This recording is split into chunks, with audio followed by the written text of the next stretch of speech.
أشهد أن لا إله إلا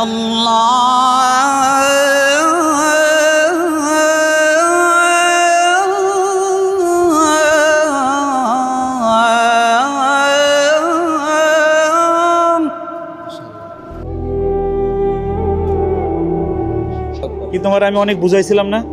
তোমার বাড়ি গেছি না বহুবার, তোমার পা ধরতে চাইছি না আমি? একজন ছাত্রের জন্য উস্তাদ কি করে আপনারা সত্যিই বুঝবেন না। আমার এই রাজমিস্ত্রি ছাত্রটা, আমার বিশ্বাস যে আপনারা শুনলে মনে হবে যে বাইতুল মোকাররমের মুয়াজ্জিন এই ছেলেটা হতে পারতো। আলহামদুলিল্লাহ, সে পূর্ণ হাফেজ হওয়ার পরে লেখাপড়া ছেড়ে দেয়।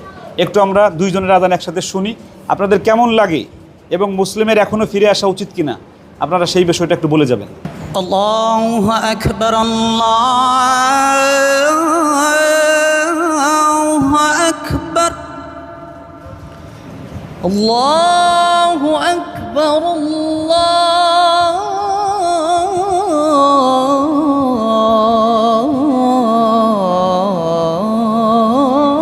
الله أكبر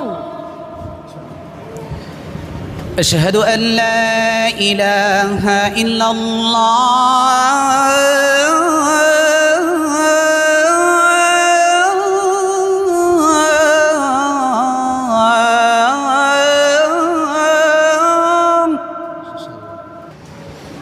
أشهد أن لا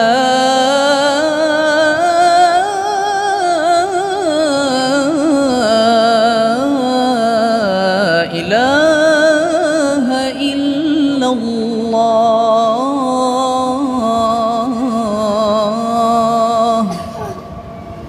أشهد أن محمد رسول الله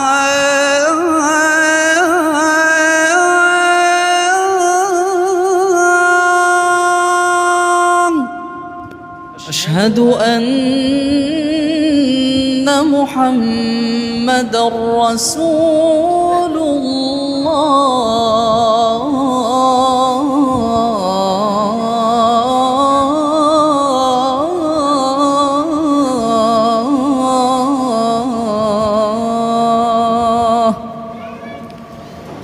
حي على الصلاة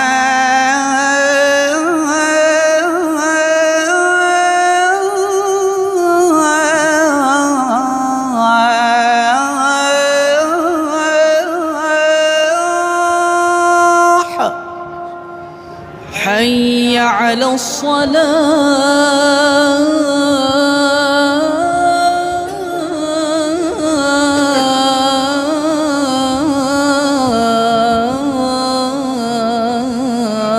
الصلاة حي على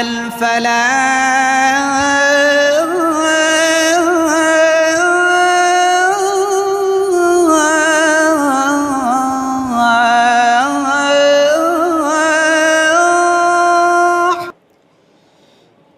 حي على الفلاح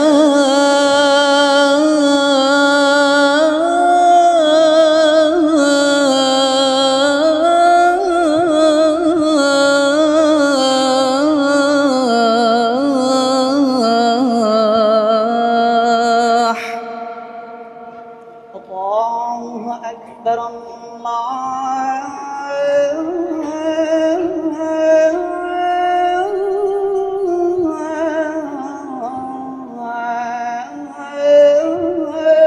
الله أكبر لا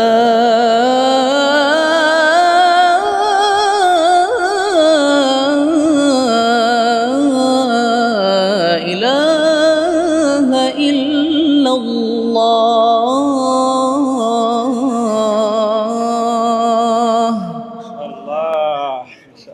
আমি সত্যি মন থেকে বলি, মানে ওনার আজানটা শুনে সত্যি আমি নিজেই একটু মুগ্ধ হয়ে গেছি। আলহামদুলিল্লাহ, মানে সত্যি অন্তরটা জুড়ে গেছে। আমি বাজানের মন্তব্য শুনতে যাচ্ছি আর কি। আমি যদি আজকে আমার আজানের কথা বলি, তাহলে আমার মনে হয়েছে যে আমার থেকে মানে 5 গুণ বেশি ভালো হয়েছে ওনার আজান।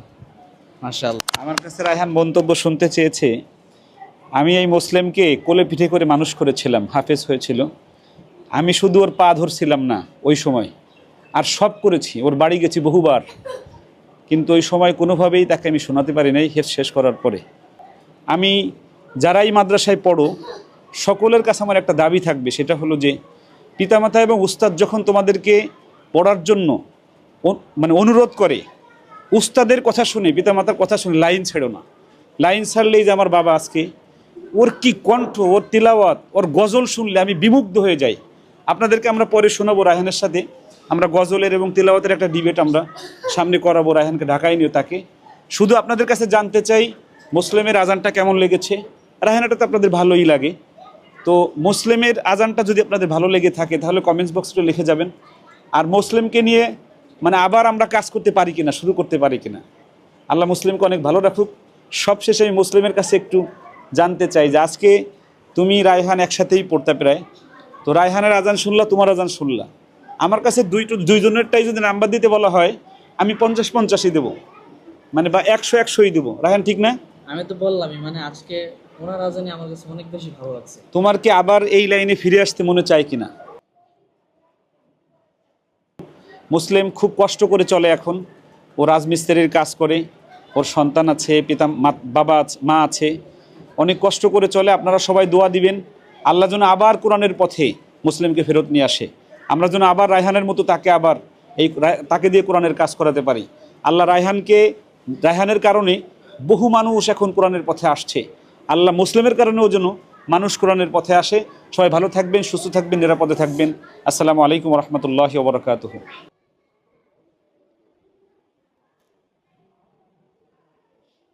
কি তোমার আমি অনেক বুঝাইছিলাম না? তোমার বাড়ি গেছি না বহুবার, তোমার পা ধরতে চাইছি না আমি? একজন ছাত্রের জন্য উস্তাদ কি করে আপনারা সত্যিই বুঝবেন না। আমি ওর পা ধরি নাই শুধু, আর সব কাজ করেছি। আর ওর তেলাওয়াত আমি বললাম আজকে শোনাবো না, ওর তেলাওয়াত আর নাশিদ রায়হানের সাথে আর একটা শোতে আমরা শোনাবো। আপনারা যদি শুনতে চান আমরা মুসলিমকে নিয়ে আর একটা রায়হানের সাথে আমরা শোনাবো ইনশাল্লাহ। ও চোখে পানি ধরে রাখতে পারে নাই একটাই কারণে, ও এখন বুঝতে পারতেছে ও কোথায় থাকতো, কোথায় আছে এখন। এই ভুল কারো যেন না হয়। আমার ছোট ছাত্র যারা আছে বাবারা, কেউ কোনোদিন এই ভুল করা যাবে না। এই ভিডিও দেখে একটা জিনিস শিখতে হবে যে কোনোভাবে ভুল করা যাবে না। ছাত্র বয়সে শয়তান যত ওয়াসওয়াসা দিক, কখন লাইনচ্যুত হওয়া যাবে না। তাই ঠিক না?